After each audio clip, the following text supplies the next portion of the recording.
Good morning students, my name is Dr. Indermal Goyal.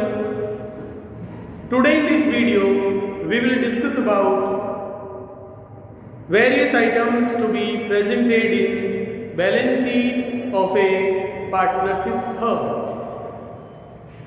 Balance sheet आपने last year भी अपना 11th standard syllabus में भी बनाई थी. फाइनल अकाउंट आप जानते हैं. Financial statement are prepared at end of the year to calculate operational result of the business and to disclose financial position of the business. So balance sheet is one of the important part of financial statement of any business or non-business entity. The main object of preparation of balance sheet is to disclose financial position of any organization. Balance sheet is also prepared with the help of trial balance, and balance sheet consists of balances of all the personal and real account which are available in business at end of the accounting year. So you know there are three type of account: personal account, real account and nominal account. तो जितने भी nominal account है वो सारे manufacturing, trading और P&L account में debit और credit करके हमने नेट प्रॉफिट और नेट लॉस निकाला. और उसके बाद में हमने जब पार्टनरशिप फर्म का बैलेंस शीट बनाना है तो बैलेंस शीट में सारे पर्सनल और रियल अकाउंट के बैलेंस दिखाए जाते हैं. तो इस तरह से जो नॉमिनल अकाउंट होते हैं ना, they are open and close in the same year, but the personal and real account are open in 1 year and will continue till that account is totally closed in final settlement. तो जो personal और real account होते हैं उनका कोई न कोई balance and of the year बचा रह जाता है. तो जितना उनका बैलेंस बचा रहेगा उतना रुपया बैलेंस शीट में आएगा. अब रियल अकाउंट में क्या होता है? रियल अकाउंट में हमारा कैश अकाउंट है, फर्नीचर, मशीनरी, बिल्डिंग और जितना भी एसेट से रिलेटेड अकाउंट है, उसके अलावा जैसे स्टॉक है. तो ये सारे जो अकाउंट है वो आते हैं. और जो पर्सनल अकाउंट होते हैं उनमें हमारे जो डेटर है, क्रेडिटर है, बिल पेबल है, बिल रिसीवेबल है. तो ये ऐसे अकाउंट है जिनका कोई न कोई बैलेंस होता है. प्रॉफिट जो होता है वो हम कैपिटल में ऐड करते हैं, लेकिन कभी कभी हमें प्रॉफिट में से कुछ प्रोविजन और रिजर्व बनाने पड़ते हैं. You know, business is also artificial person created by law, and every person face some difficulty, some challenge in its life. और एक बिजनेस को भी कई सारे चैलेंज फेस करने पड़ते हैं, चाहे कंपटीशन हो, कंपटीशन से मिलने वाला चैलेंज हो, चाहे गवर्नमेंट द्वारा चेंज की जाने वाली प्लान एंड पॉलिसी हो, चाहे टेक्नोलॉजी वर्ल्ड में होने वाले चेंजेज हैं, वो सारे हमारे बिजनेस को अफेक्ट करते हैं. अगर कस्टमर का हमारा टेस्ट एंड हैबिट एंड उनका लाइफस्टाइल बदल जाता है तब भी हमारा बिजनेस भी अफेक्ट करता है, क्योंकि हमें भी कस्टमर की एक्सपेक्टेशन के अकॉर्डिंग सर्विसेज देनी पड़ती है. प्रोडक्ट को परचेज करके डिस्प्ले करना पड़ता है, सेल करना पड़ता है, उस प्रोडक्ट की इम्पोर्टेंस उन्हें समझानी पड़ती है. तो balance sheet reflect the performance at a glance. Balance sheet include all assets and liabilities of the business. Balance sheet depicts financial position because it discloses all the sources of income for the business and all application of financial resources in different items of assets.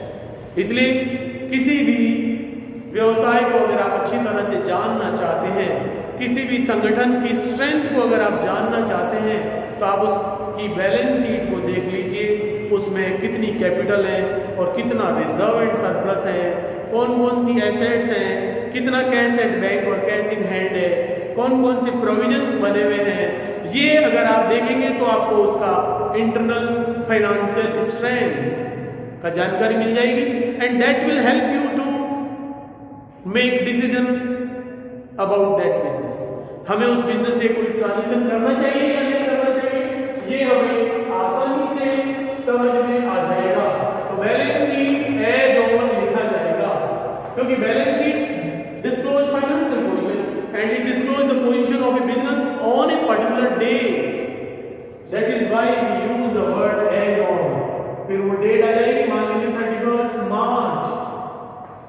2020। तो ये मैंने balance sheet का arrows और date लगा दी। And you know that balance sheet is a part of important part of financial statement and it has two sides. The left hand side is called as liability side, LIABILITIES, liabilities amount और in India rupee लिखेंगे हम। और the right hand side is called as asset side, ASSETS, assets में भी amount and rupees. ठीक है, अब हम यहाँ बात करेंगे कि बैलेंस शीट में लायबिलिटीज में क्या आएगा। तो अब देखिए, जब हम बैलेंस शीट बनाते हैं तो लायबिलिटीज आती है। लायबिलिटी दो तरह की होती है, internal liability and external liability. Internal liability is capital contributed by the partners of the firm. हम ये बैलेंस शीट एक पार्टनरशिप फर्म की बना रहे हैं और सपोज पार्टनरशिप फर्म में 3 लोग पार्टनर है A, B, C।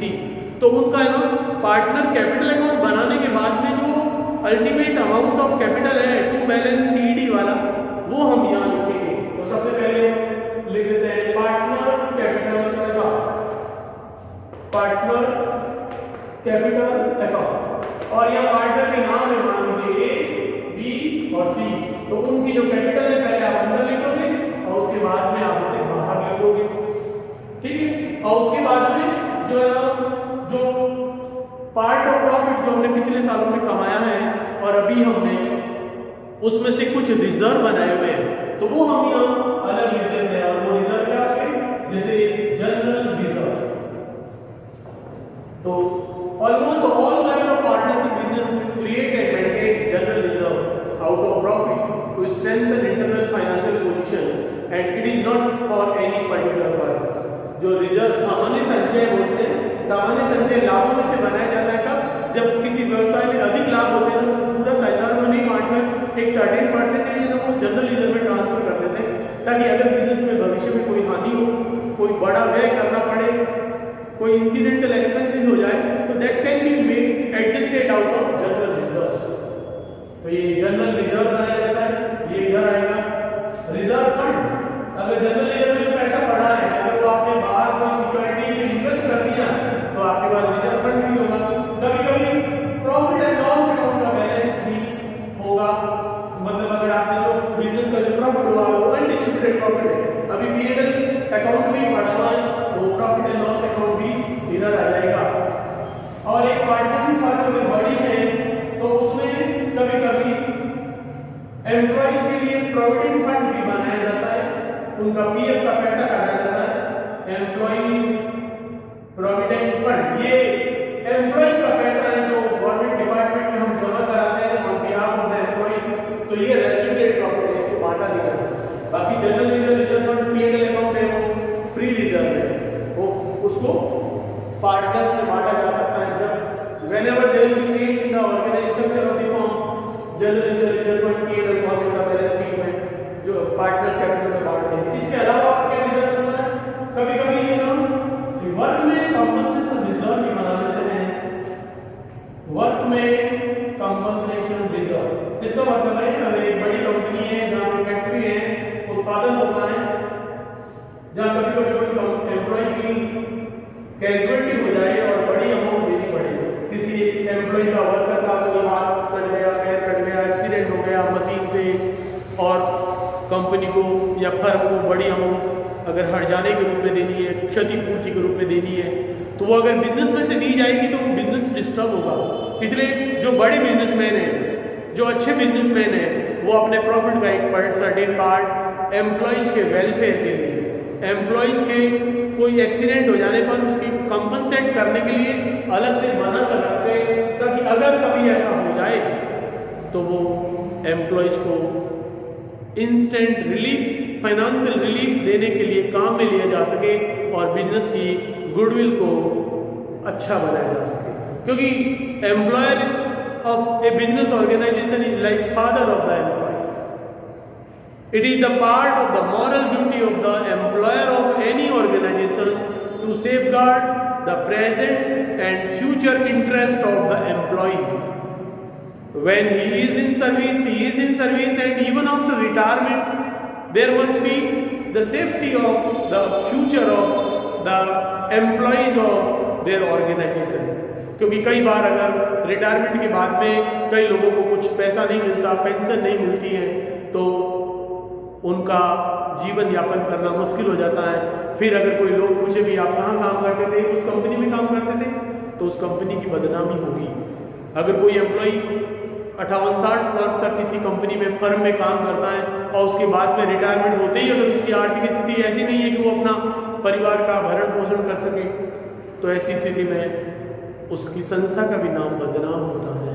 इसलिए जो अच्छे ऑर्गेनाइजर होते हैं, ऑर्गेनाइजेशन में मैनेजमेंट मेंबर्स होते हैं, वो एम्प्लॉय प्रोविडेंट फंड की भी व्यवस्था करते हैं, वर्कमैन कॉम्पनसेशन रिजर्व की भी व्यवस्था करते हैं, ताकि एम्प्लॉयज को किसी तरह का नुकसान नहीं हो, किसी तरह का उनका जो है ना स्टेमिना, मेंटलिटी, जो लॉयल्टी है, डिवोशन है ऑर्गेनाइजेशन के प्रति, वो बना रहे। ठीक है, एक और रिजर्व जो बनाया गया होता है और वो हमें उसको बोलते हैं इन्वेस्टमेंट फ्लक्चुएशन रिजर्व। हिंदी में इसे बोलते हैं विनियोग उच्चावचक कोष, इन्वेस्टमेंट फ्लक्चुएशन रिजर्व। अगर एक बिजनेस का प्रॉफिट में से कुछ इन्वेस्टमेंट खरीदना है,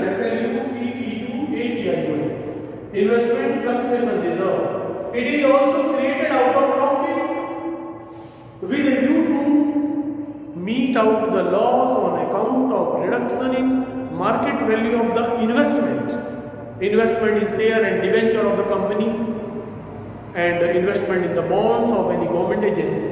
तो अगर किसी पार्टनरशिप फर्म ने अपना इनकम और प्रॉफिट का, रिजर्व का कुछ पैसा बाहर एक्सटर्नल सिक्योरिटी में इन्वेस्ट किया हुआ है, और सिक्योरिटी मतलब शेयर, डिबेंचर, बॉन्ड, इनका market value up and down होती रहती है, और कभी कभी किसी कंपनी के शेयर की वैल्यू इतनी डाउन हो जाती है और वापस ऊपर नहीं उठ पाती है, तो आपका जो शेयर की मार्केट वैल्यू परमानेंटली रिड्यूस हो गई है, तो आपको जो लॉस होगा उस लॉस को आप इन्वेस्टमेंट फ्लक्चुएशन रिजर्व में से सेट ऑफ कर देंगे, तो आपका बिजनेस डिस्टर्ब नहीं होगा।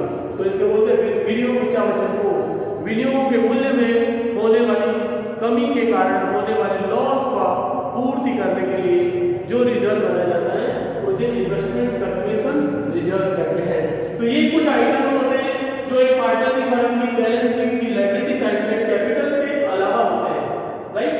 तो इसके अलावा जैसे क्या होगा, लॉन्ग टर्म लोन हो सकता है, तो long term loan from bank हो सकता है, तो वो लायबिलिटी है बिजनेस की, वो इधर आ जाएगा। और इसके अलावा जो बिजनेस में कुछ करंट लायबिलिटी होती है उसमें जैसे है ना सन्ड्री क्रेडिटर्स, ये कुछ और लायबिलिटी में लिख देता हूं जो बैलेंस शीट में लायबिलिटी में सन्ड्री क्रेडिटर्स, बिल्स पेएबल,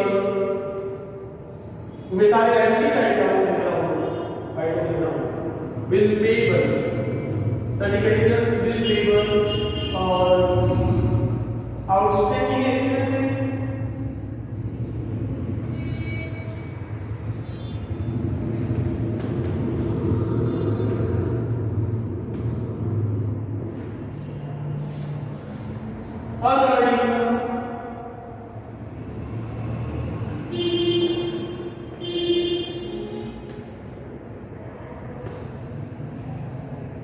इसके अलावा बैलेंस शीट में प्रोविजन फॉर लायबिलिटी साइड में ना provision for repair and maintenance हो सकता है, प्रोविजन फॉर बैड डेट्स को लायबिलिटी साइड में भी लिखा जा सकता है, या प्रोविजन फॉर बैड डेट्स को डेटर में से घटाकर भी लिख सकते हैं, ठीक है।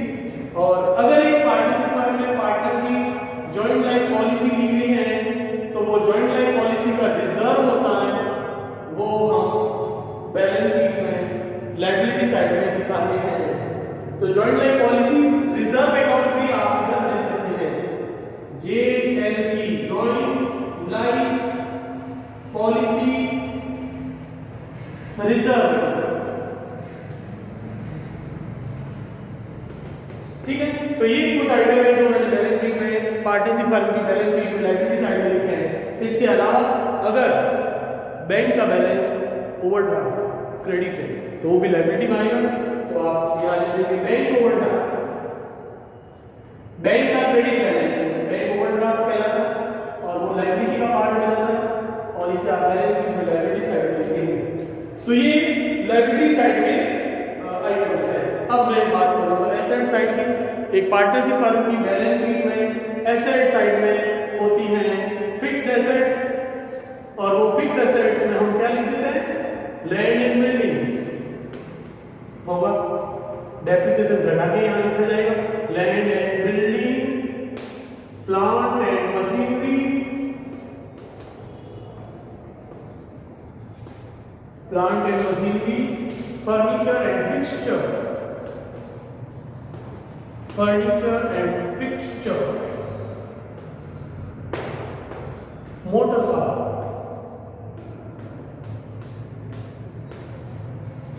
ठीक है। ऐसे इन्वेस्टमेंट हो सकता है,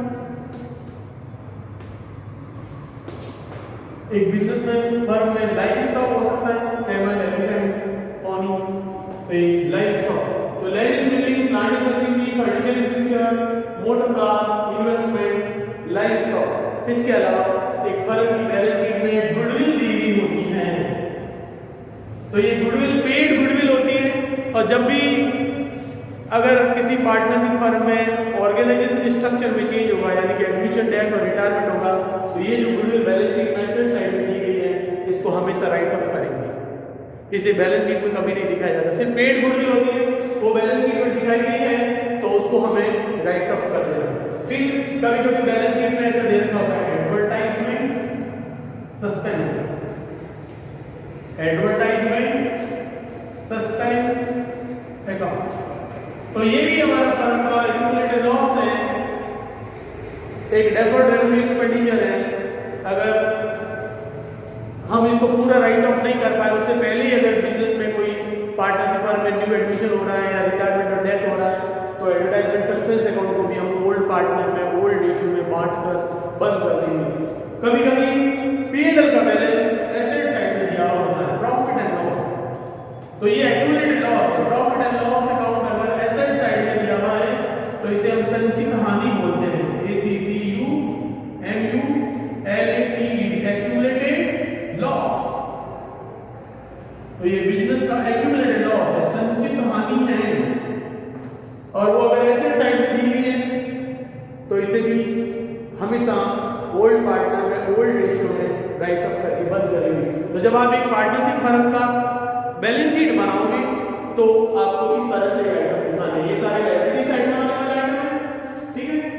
यहाँ से हमारी करंट लायबिलिटी है, मैं यहाँ लिख देता हूँ करंट लायबिलिटी CL, और ये सारे हमारे रिजर्व है, ये लॉन्ग टर्म लोन है, डेब्ट है, ठीक है। और फिर एसेट साइड में ये हमारे land and building, plant and machinery, furniture, fixture, motor car, investment, life stock, और इसके अलावा जो मैंने लिखा है क्या, goodwill, advertisement suspense account and profit and loss. ये तीनों को हमें राइट ऑफ करना होता है ओल्ड पार्टनर ओल्ड रेशियो में, ठीक है। और गुडविल एसेट्स है, डेबिट है, तो अपन राइट ऑफ करेंगे तो ओल्ड पार्टनर कैपिटल को डेबिट में 2 गुडविल आएगा, उनके पीएनएल रेशियो के अकॉर्डिंग उनको बांट के बंद किया जाएगा। तो अब इसके अलावा देखिए, जैसे मैंने अगर यहाँ प्लांट एंड मशीनरी लिखा तो इसमें ना AC है, रेफ्रिजरेटर है, कंप्यूटर है, वो सब आ गए, ठीक है।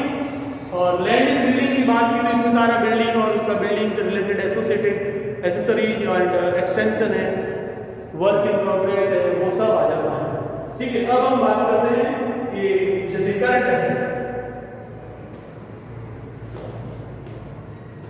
तो करंट एसेट्स में हमारे ना क्लोजिंग स्टॉक CL में सही है, क्लोजिंग स्टॉक यहाँ आएगा। उसके बाद सन्ड्री डेटर्स, सन्ड्री डेटर को हम अंदर की कॉलम में लिख देते हैं, उसमें से लेस कर देते हैं provision for bad debts, provision for bad debts. और प्रोविजन फॉर बैड डेट्स की राशि घटाने के बाद जो अमाउंट बचती है उसमें से प्रोविजन फॉर डिस्काउंट और डेटर भी घटाया जाता है। अगर मैं किसी क्वेश्चन में दिया है कि आप डेटर पे 5% प्रोविजन फॉर बैड डेट्स बनाओ और 3% प्रोविजन फॉर डिस्काउंट और डेटर बनाओ, तो क्या करोगे, ये सन्ड्री डेटर में से पहले 5% प्रोविजन फॉर बैड डेट्स बनाकर घटाएंगे, उसके बाद में जो डेटर की अमाउंट बचती है उस पर हम बनाएंगे प्रोविजन फॉर डिस्काउंट और डेटर, ठीक है। तो अभी यहाँ पे से प्रोविजन फॉर बैड डेट्स लिखिए, यहाँ लिख रहा हूँ, तो क्लोजिंग स्टॉक डेटर, फिर आ जाता है बिल्स रिसीवेबल, ये भी करंट एसेट्स का पार्ट है हमारा।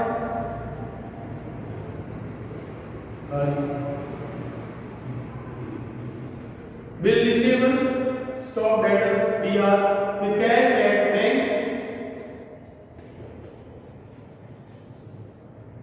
और कैश इन हैंड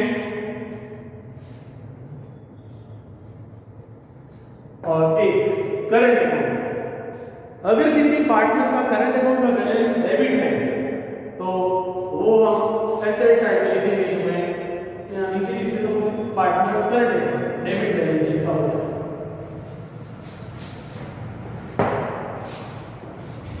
जिस पार्टनर का करंट अकाउंट का बैलेंस डेबिट होगा तो उसको एसेट साइड में लिखेंगे, पार्टनर्स करंट अकाउंट यहां आ जाएगा। जिसका डेबिट बैलेंस है वो एसेट्स का, और जिस पार्टनर का करंट अकाउंट का बैलेंस क्रेडिट होता है तो वो लायबिलिटी साइड में आएगा। यहां मैं लास्ट में लिख रहा हूं लायबिलिटी में पार्टनर्स करंट अकाउंट, जिसका क्रेडिट बैलेंस होता है वो लायबिलिटी साइड में आता है। तो इस तरह से हमने एक पार्टनरशिप फर्म के बैलेंस शीट में दिखाए जाने वाले कुछ महत्वपूर्ण मदों के बारे में डिस्कशन किया, और इस तरह से बैलेंस शीट बनाई जाएगी पार्टनरशिप फर्म की, और इनमें से सारे आइटम्स के बारे में मैंने आपको समझाया है। बिल पेबल और सन्डी क्रेडिटर को दोनों को मिला के हम अकाउंट पेबल भी बोल सकते हैं।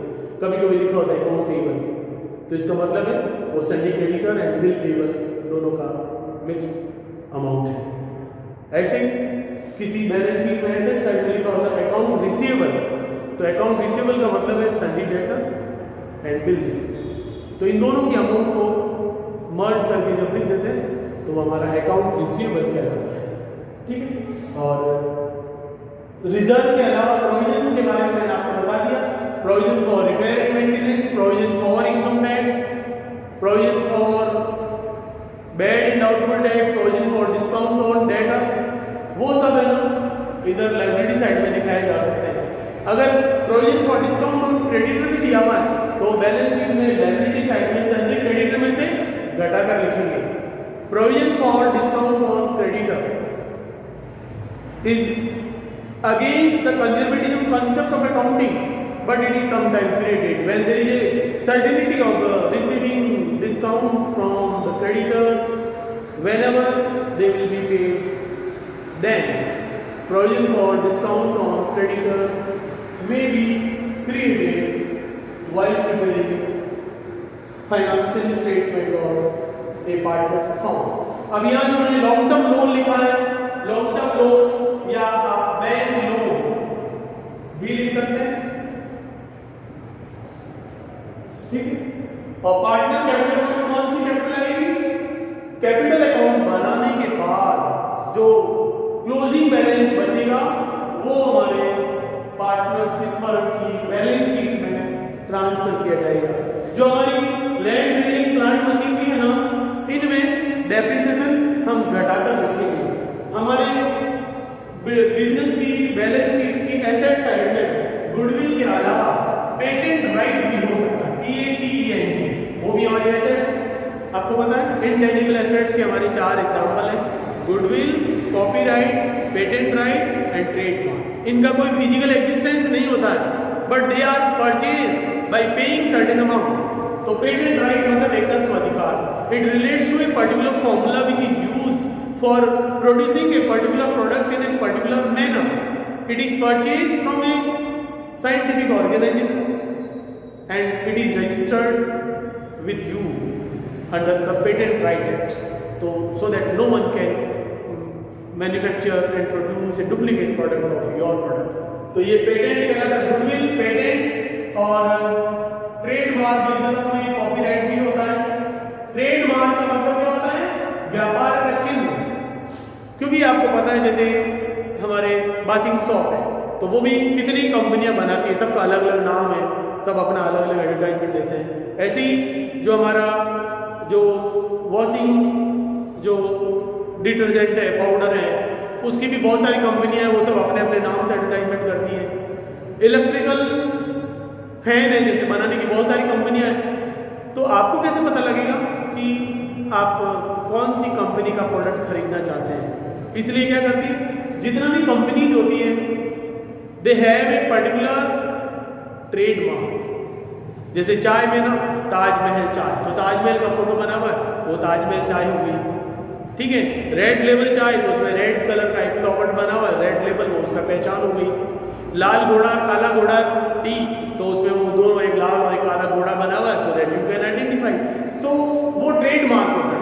आप क्रॉम्पटन ग्रीव्स कंपनी जो हमारी कंपनी है उसका प्रोडक्ट देखेंगे तो इसमें इतना हाथ का निशान है, वो सब जगह लगा हुआ होता है, वो उसका कंपनी का प्रोडक्ट का ट्रेडमार्क है। तो trademark is a special symbol of a particular product of a particular company. It is also registered under the trademark act, so that no one can use your trademark on their product to mislead your customer. So trademark is adopted to make advertisement easy and to make it identifiable for your customer. तो ये trademark भी है ना, हमने खरीदना पड़ता है। So it is also part of assets of the business organisation, ठीक है। तो गुडविल, पेटेंट राइट, ट्रेडमार्क, और आप आगे तो और लिख देंगे copyright. Copyright relates to books. अगर आप कोई बुक के ऑथर हैं जिसका कंटेंट है, चैप्टर स्कीम है, लैंग्वेज है, वो आपकी अपनी है, उसी को कोई अपने नाम से नहीं छपवा ले, इसके लिए हमें कॉपीराइट एक्ट के अंतर्गत इसको भी है ना रजिस्टर्ड कराना पड़ता है। गवर्नमेंट ऑफिस में एक फीस देकर हम उसकी एक कॉपी सबमिट करके उसका राइट ले लेते हैं। इसीलिए आप देखें कि हर बुक का ना इंटरनल और एक्सटर्नल कलर, लेआउट, डिजाइन, जो प्रिंटिंग है वो अलग अलग होती है, so as to make it easily identifiable for your customer. तो ये है हमारे items of assets and liabilities. इसके अलावा अगर कुछ आइटम और हैं जो आपको डाउट लगे, कभी नहीं समझ में आया हो, तो आप मुझे पूछ सकते हैं। यहाँ जो आइटम आए हैं वो मैंने आपको डिटेल में बता दिया है, और ये हमारे अगला चैप्टर जो हम करेंगे, admission of partner, retirement and death of partner, उन सब में ये सारे पॉइंट काम आएंगे। क्योंकि just after reorganisation of firm you have to prepare balance sheet. अगर आप एक पार्टनरशिप फर्म का नेट प्रॉफिट निकाल लिया है, उसके बाद आप P&L एप्रोप्रिएशन अकाउंट बनाते हैं, फिर पार्टनर कैपिटल अकाउंट बनाते हैं, उसके बाद में ही बैलेंस शीट बन सकती है। तो अभी हम पार्टनरशिप अकाउंट्स बनाने के लिए जो मेन 3 अकाउंट बनाए हैं, पहला P&L एप्रोप्रिएशन अकाउंट, दूसरा पार्टनर्स कैपिटल अकाउंट, और तीसरा बैलेंस शीट। जो manufacturing account, trading account and P&L account बनाना आपने 11th क्लास में सीख लिया है, वो हम यहाँ वापस नहीं सिखाते।